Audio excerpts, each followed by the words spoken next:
સુરેન્દ્રનગર જિલ્લાના ધ્રાંગધ્રા બસ સ્ટેન્ડમાં પ્રતિદિન ચોરીના કિસ્સાઓ વધી રહ્યા છે. ત્યારે અશ્વિનભાઈ સવજીભાઈ કણજારિયા જેઓ બસ સ્ટેન્ડમાં પોતાનું મોટરસાયકલ પાર્ક કરી બહાર ગામ ગયા હોય, રાત્રેના સમયે પરત ફરતા તેમનું બાઇક જે સ્થળે પાર્ક કર્યું હોય ત્યાં જોવા ન મળ્યું. ત્યારે પીજીવીસીએલમાં લાઇનમેન તરીકેની નોકરી કરતા જાડેજા રાજદીપસિંહ છત્રસિંહ જેઓ એસટી ડેપોમાં પોતાનું બાઇક પાર્ક કરી કામ અર્થે ગયા હોય, પરત ફરતા તેમની બાઇક સ્થળ ઉપર ન દેખાતા ચોરી થયાનું જાણવા મળતા તેમણે એસટી ડેપોના અધિકારીને જાણ કરી અને સીસીટીવી ફૂટેજ માંગ્યા હતા.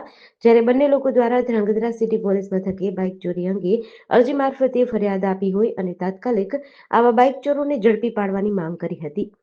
મારું નામ અશ્વિન સવજીભાઈ ગણજરિયા છે.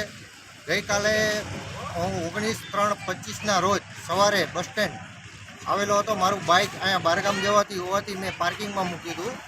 પાર્કિંગમાં મૂકીને હું મારા બહારગામ જવા નીકળેલો હતો અને જેથી કરીને પછી હું રિટર્ન રાતે થયો, લગભગ 19 તારીખની રાતે 1 વાગે.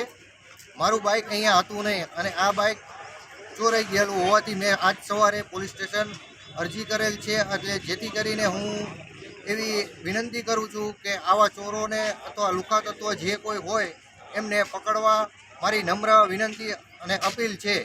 મારું નામ જાડેજા રાજદીપસિંહ ચંદ્રસિંહ છે. હું પીજીવીસીએલમાં ઇલેક્ટ્રિકલ લાઇનમેન તરીકે ફરજ બજાવું છું અને મારી નોકરી હાલ રામપરા મુકામે હોવાના કારણે બસ સ્ટેન્ડની અંદર સીસીટીવીની નજરની સામે મેં બસ સ્ટેન્ડના પાર્કિંગની અંદર પાર્ક કરેલું હોવાથી મારું બાઇક નોકરીથી પરત કરતાં મારું બાઇક સ્થળ ઉપર હાજર ન હોવાથી મેં એસટી ડેપોની અંદર ટીટીઆઈને મેં જાણ કરેલી. મારે સીસીટીવી ફૂટેજ જોઈ છે, તો એથી મને જેવું જાણવા મળ્યું કે ભાઈ તમે પહેલાં પોલીસ સ્ટેશને જાણ કરો, પછી અમે તમે સીસીટીવી ફૂટેજ આપી શકીએ. તેથી મેં પોલીસને પણ જાણ કરેલી છે અને અવારનવાર અનિચ્છિત બનાવ અને બાઇક ચોરીના બનાવ ધ્રાંગધ્રામાં ખૂબ મોટા પ્રમાણમાં વધી રહ્યા છે. તો એનો યોગ્ય નિકાલ કરી અને ગુનેગારોને, લુખા તત્વોને બંધ કરી અને બાઇક મારું પરત ગોતી આપવા નમ્ર અરજ. જેડીસી ન્યૂઝ સાથે દિનેશ ગામવા સાથે જયેશ કુમાર ઝાલા, ધ્રાંગધ્રા.